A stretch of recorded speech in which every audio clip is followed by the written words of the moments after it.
Update situasi perang Kamboja dan Thailand yang terus meningkat sejak Kamis 24 Juli.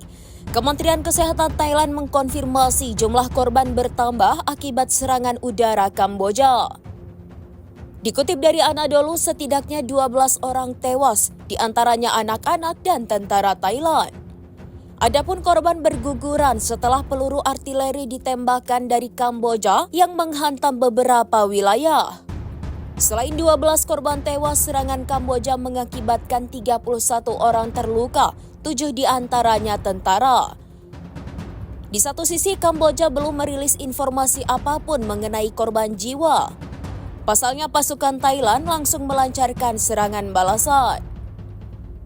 Di hari yang sama, Thailand membalas dengan menembakkan peluru ke beberapa desa Kamboja, termasuk desa-desa warga Rohingya. Pasca serangan tersebut terjadi pengungsian di kedua sisi perbatasan. Kementerian Pendidikan Thailand menutup sekolah-sekolah di dekat perbatasan di distrik Phnom Dong Raksurit. Sementara Kamboja juga mengevakuasi siswa dan guru dari daerah-daerah terdampak. Kedua negara ini saling tuduh terkait serangan udara pertama.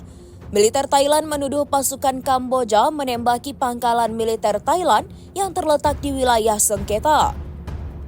Di satu sisi, Kementerian Pertahanan Kamboja mengatakan pasukannya bertindak untuk membela diri setelah serangan tak beralasan oleh tentara Thailand.